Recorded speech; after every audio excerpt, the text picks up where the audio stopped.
17 सितंबर 2024 Lebanon का शान दिन था, जब एक अजीब और खौफनाक वाक़ये ने पूरी दुनिया को हिला के रख दिया। एक ही पल में हजारों पेजर डिवाइसेस का जोर से फटना और लोगों का मर जाना। ये हमला था या टेक्नोलॉजी का एक नया खेल। ये इतनी बड़ी ट्रेजेडी थी कि सिर्फ लेबनान तक सीमित नहीं रही, बल्कि इसकी गूंज दुनिया भर में सुनाई दी गई। आखिर कैसे हुआ, क्यों हुआ और किसने किया?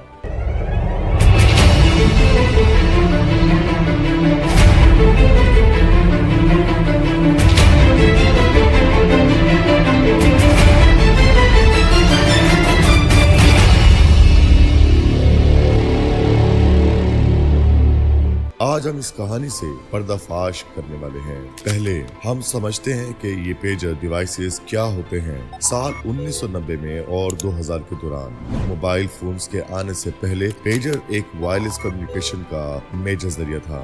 ये डिवाइस सिंपल होते थे, सिर्फ एक तरफ से मैसेज रिसीव करते थे, बिना किसी कॉम्प्लेक्स टेक्नोलॉजी के, बिना किसी सिम कार्ड के और बिना किसी इंटरनेट के। बस एक रेडियो सिग्नल के थ्रू मैसेज पहुंच जाता था। हिजबुल्लाह ग्रुप ने ये पेजर डिवाइसेस अपने मेंबर्स के बीच कम्युनिकेशन के लिए इस्तेमाल करना शुरू किया था। ये उनका एक डिफेंसिव मूव था, और क्योंकि मोबाइल फोन को ट्रैक किया जा सकता था, लोकेशन ट्रेस की जा सकती थी, लेकिन पेजर्स वो बहुत सेफ थे।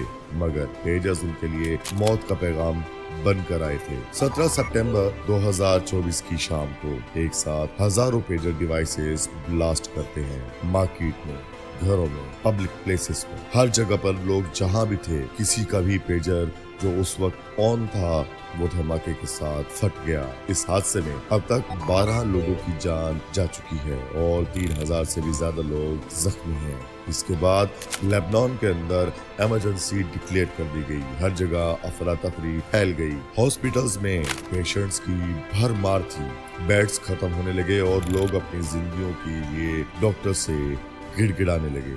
आखिर ये सब हुआ कैसे? सबसे पहले तो ये सवाल उठता है कि आखिर धमाका हुआ कैसे और एक साथ हजारों पेजर फटे कैसे? ये कोई टेक्निकल ग्लिच था या फिर जानबूझ के रचाया गया षड्यंत्र? जब पेजर्स की इन्वेस्टिगेशन की गई तो एक छुपा हुआ राज सामने आया। फटा हुआ एक पेजर, जब उसको पीछे से देखा गया तो उस पे एक Taiwan based company gold Apollo का नाम लिखा हुआ था। लेकिन गोल्ड अपोलो ने तुरंत ही क्लैरिफिकेशन दी कि उनके ये पेजर उन्होंने मैन्युफैक्चर नहीं किए, बल्कि उनके नाम से एक और कंपनी है जो कि BAE सिस्टम, जो हंगरी में ही स्थित है, उन्होंने इसकी मैन्युफैक्चरिंग की है और नाम उन्होंने गोल्ड अपोलो का यूज किया है। हंगरी के बुदापेस्ट के अंदर BAE सिस्टम के रजिस्टर्ड ऑफिस जब जाया गया तो वहां पर एक छोटा सा घर मिला, जहां पर A4 का एक पेपर चिपका हुआ था जिसपे BAE का नाम लिखा हुआ था। यहाँ से एक और राज खुला। ये कंपनी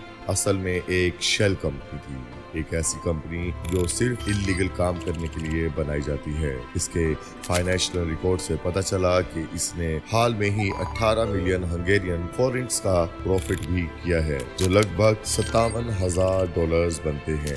अब यहाँ से हिसाब लगाएं कि टेक्नोलॉजी का रूप कितना खतरनाक हो सकता है। ये इंसिडेंट दुनिया के लिए एक वार्निंग था। एक वक्त था जब पेजर्स को सेफ माना जाता था, आज पेजर्स एक डेडली वेपन बन चुके हैं। ये कैसे हो सकता है? कई कुछ एक्सपर्ट्स का कहना है कि पेजर्स में पहले से ही 8 या 10 ग्राम का एक्सप्लोजिव लगाया गया था। इसने डेटोनेट को एक्टिव कर दिया। एक छोटे से इलेक्ट्रॉनिक चिप को भी लगाया गया होगा ताकि इस एक्सप्लोजिव को डेटोनेट किया जा सके। जब ये स्पेशल कोडेड मैसेज भेजा गया तो जिसके पास भी ये पेजर था, जिस पर भी ये सिग्नल गया, वो धमाके से ब्लास्ट हो गया। सवाल ये भी है कि हिजबुल्लाह का प्राइवेट पेजर नेटवर्क, जो कि सिर्फ एडमिन के ऑपरेट ही करने से यूज होता है, तो आखिर वो स्पेशल कोड मैसेज उस नेटवर्क से भेजने वाला कौन था? हिजबुल्लाह का कहना है कि सारे हादसे के पीछे इजराइल का इंटेलिजेंस मुलविस है, जो कि मोसाद है।